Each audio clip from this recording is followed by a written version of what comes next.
नमस्कार आमे जानिछे जे प्रत्येक देशर गोटे जीवनरेखा थाए। भारत पाई सेही जीवनरेखा हेउछि तार रक्त जोगाण व्यवस्था। तेबे आज आमे सेही कहानी को बुझिबा केमिति भारत गोटे बहुत बड़ आह्वान को एक अविश्वसनीय स्वास्थ्य सफलतारे बदलई देला। तेबे चालंतु आरंभ करिबा एही यात्रा। तेबे एई जो जीवनरेखा कथा आमे कहूचे यह प्रकृतरे केते गुरुत्वपूर्ण। देखंतु सबुकिछि आरंभ हुए गोटे साधारण कथारू। एते बड़ देश पाई रक्तर आवश्यकता भी सेतिकी विशाल। आउ एइटा खाली गोटे स्वास्थ्य सेवार कथा नुहे बरं कोटी कोटी लोकंक पाई एहा एक सुरक्षार प्रतिश्रुति। देखंतु भारतर राष्ट्रीय एड्स नियंत्रण संगठन जहाकू आमे एनएसओ बोली जानू से एही समस्यार मूल कथाटाकू गोटिया लाइन रे कही देइछि। से माने कोन कहउचंती जे रक्त केवल गोटे मेडिकल जिनिस नुहे, एहा हेउछि हमर पूरा स्वास्थ्य व्यवस्थार मेरुदंड। आउ जानती एही गोटिए चिंताधारा ही आगुकू हेबाकू थिबा सबु परिवर्तनर मूलदुआ पकेइथिला। और सेही आवश्यकता केते 12 मिलियन माने प्रति वर्ष 1,20,00,000 यूनिट रक्त। ठीक है, भाबंतु तो एत्ते बड़ संख्या एटा ही थिला भारत सामने सबुठू बड़ चैलेंज। किंतु कथाटा खाली संख्यारे सीमित नथिला। प्रश्न दुईटा थिला। प्रथमत एते रक्त आसीबो केउठू, आ द्वितीय जहा आसीबो ताहा कोन संपूर्ण सुरक्षित हेबो। एही दुईटी प्रश्नर उत्तर खोजिबा सबुठू जरूरी थिला। तेबे एते बड़ा समस्यार समाधानर बाट केमिति बाहरिला? एहार आरंभ हेला 90 दशक आउ 2000 दशकर प्रथम भागरे। सेतेबेले किछि एमिति गुरुत्वपूर्ण निष्पत्ति नियागला जहाको आमे एक टर्निंग पॉइंट कहि परिबा। एही सबु निष्पत्ति ही एक नुआ आउ सुरक्षित रक्त जोगाण व्यवस्था पाई रास्ता तैयारी कला।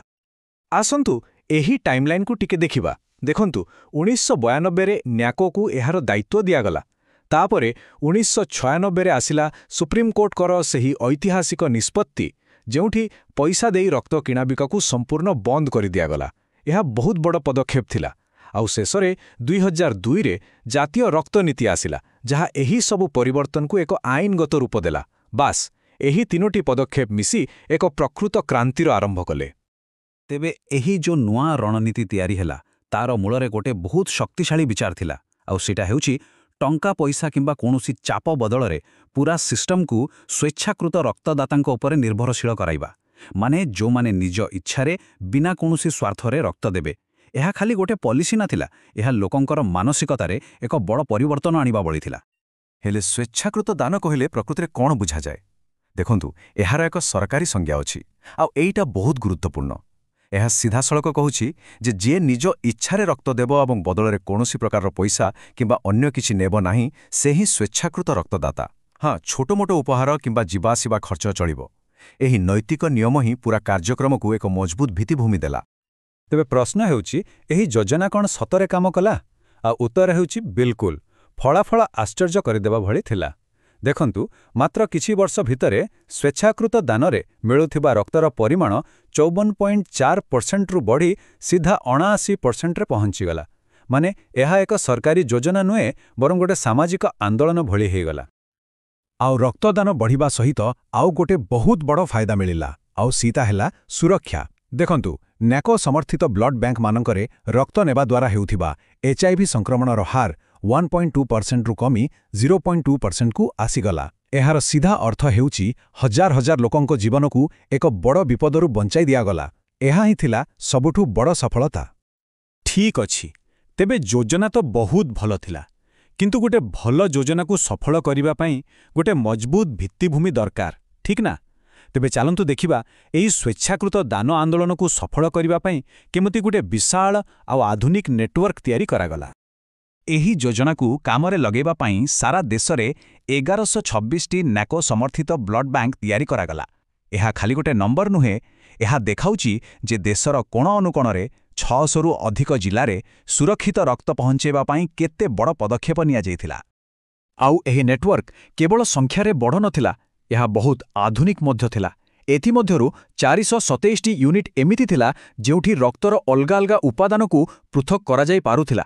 एहार अर्थ कोण? सरल भाषारे कहिले जणे लोकर रक्तदान रे एकाधिक रोगींकर जीवन बंचा जाय पारिला। माने रक्तर प्रतिटी बुंदार सठिक व्यवहार करागला। टिके चिंता करंतु गोटिए रक्त यूनिटर यात्रा केते जटिल। प्रथमे 32 टी मोबाइल भ्यान द्वारा लोकंक पाखकु जाई रक्त संग्रह करा जाय। तापरे सेथिरु 59 शतकड़ा यूनिट को लैबोरेटरी रे अलग अलग उपादान रे पृथक करा जाय। एहा परे 250ଟି ରେଫ୍ରିଜରେଟେଡ୍ ଭ୍ୟାନ୍ରେ ଏହାକୁ ସୁରକ୍ଷିତ ଭାବେ ପରିବହନ କରାଯାଇ ସ୍ଥାନୀୟ ରକ୍ତ ସଂରକ୍ଷଣ କେନ୍ଦ୍ରରେ ପହଞ୍ଚାଯାଏ। ଦାତାଙ୍କଠାରୁ ଆରମ୍ଭ କରି ରୋଗୀ ପର୍ଯ୍ୟନ୍ତ ପୁରା ରାସ୍ତାରେ ସୁରକ୍ଷା ବଜାୟ ରଖିବାଟା ହିଁ ସବୁଠୁ ବଡ଼ କାମ। ତେବେ ଏଥିରେ କୌଣସି ସନ୍ଦେହ ନାହିଁ ଯେ ଏହି ପୂରା ପ୍ରୟାସ ଏକ ବହୁତ ବଡ଼ ସଫଳତା। କିନ୍ତୁ ଆମେ ଜାଣିଛେ କୌଣସି ବ୍ୟବସ୍ଥା 100% ସଠିକ୍ ହୋଇପାରେ ନାହିଁ। ଏତେ ସବୁ ସଫଳତା ପରେ ବି ଆଜି ବି କିଛି ସମସ୍ୟା ରହିଯାଇଛି, ଯାହା ଉପରେ ଧ୍ୟାନ ଦେବା ନିହାତି ଦରକାର। ଆସନ୍ତୁ ଏହି ଡାଟା ଉପରେ ଟିକେ ନଜର ପକାଇବା। ମାତ୍ର ଗୋଟିଏ ଦଶନ୍ଧି ମାନେ 2007ରୁ 2016 ଭିତରେ କ'ଣ ହେଲା ଦେଖନ୍ତୁ। ରକ୍ତ ସଂଗ୍ରହ 4.4 ମିଲିୟନରୁ ବଢ଼ି 10.9 ମିଲିୟନ ହୋଇଗଲା, ମାନେ 2 ଗୁଣରୁ ବି ଅଧିକ। ସ୍ୱେଚ୍ଛାକୃତ ଦାନ 54%ରୁ 69%କୁ ବଢ଼ିଲା, ଆଉ ରକ୍ତ ଉପାଦାନ ପୃଥକୀକରଣ 47%ରୁ 69% ହେଲା। ଏହା ସବୁ ଦିଗରୁ ଏକ ବଡ଼ ବିଜୟ ଥିଲା। କିନ୍ତୁ ଏବେ ବି କିଛି ବଡ଼ ସମସ୍ୟା ରହିଛି। ପ୍ରଥମ କଥା ହେଲା ଅନେକ ସରକାରୀ ସଂସ୍ଥାଙ୍କ ମଧ୍ୟରେ ସମନ୍ୱୟର ଅଭାବ, ଯାହାଦ୍ୱାରା ନିୟମ ସବୁ ଜଟିଳ ହୋଇଯାଉଛି। ଦ୍ୱିତୀୟରେ, ଆଜି ବି ଦେଶର ଅନେକ ଗାଁ ଗହଳିରେ ସୁରକ୍ଷିତ ରକ୍ତ ସହଜରେ ମିଳୁନାହିଁ। ଆଉ ସବୁଠୁ ବଡ଼ ଚିନ୍ତାର ବିଷୟ ହେଉଛି ଦେଶର 81ଟି ଜିଲ୍ଲାରେ ଏପର୍ଯ୍ୟନ୍ତ ଗୋଟିଏ ବି ବ୍ଲଡ୍ ବ୍ୟାଙ୍କ ନାହିଁ। ତେବେ ଆଗକୁ ବାଟ କ'ଣ? ସମାଧାନ ହେଉଛି ଏକ ଜାତୀୟ ସ୍ତରର ସମନ୍ୱିତ ନେଟୱାର୍କ। ମାନେ ଏମିତି ଏକ ବ୍ୟବସ୍ଥା ତିଆରି କରିବା ଯେଉଁଠି ଦେଶର ସବୁ ବ୍ଲଡ୍ ବ୍ୟାଙ୍କ ପରସ୍ପର ସହିତ ଯୋଡ଼ି ହୋଇ ରହିବେ। ଏହାଦ୍ୱାରା କେଉଁଠି ରକ୍ତର ଆବଶ୍ୟକତା ଅଛି ଆଉ କେଉଁଠି ଅଧିକ ଅଛି ତାହା ସହଜରେ ଜଣାପଡ଼ିବ ଏବଂ ଦେଶର କୌଣସି କୋଣରେ ବି ରକ୍ତର ଅଭାବ ରହିବ ନାହିଁ। ତେଣୁ ଶେଷରେ ଆମ ପାଇଁ ଏକ ବଡ଼ ପ୍ରଶ୍ନ ରହିଯାଉଛି, ଗୋଟେ ଏତେ ମଜବୁତ ସିଷ୍ଟମ ତିଆରି କରିବା ପରେ ବି ଗୋଟେ ଦେଶ କେମିତି ସେହି ଶେଷ ମାଇଲର ବାଧାକୁ ପାର କରିବ? କେମିତି ସୁନିଶ୍ଚିତ କରିବ ଯେ ଦେଶର ପ୍ରତ୍ୟେକଟି ଆବଶ୍ୟକ କରୁଥିବା ଲୋକ ପାଖରେ ସେ ଯେଉଁଠି ବି ଥାଉନା କାହିଁକି ସୁରକ୍ଷିତ ରକ୍ତ ପହଞ୍ଚି ପାରିବ? ଏହା ହିଁ ଭବିଷ୍ୟତର ସବୁଠାରୁ ବଡ଼ ଆହ୍ୱାନ।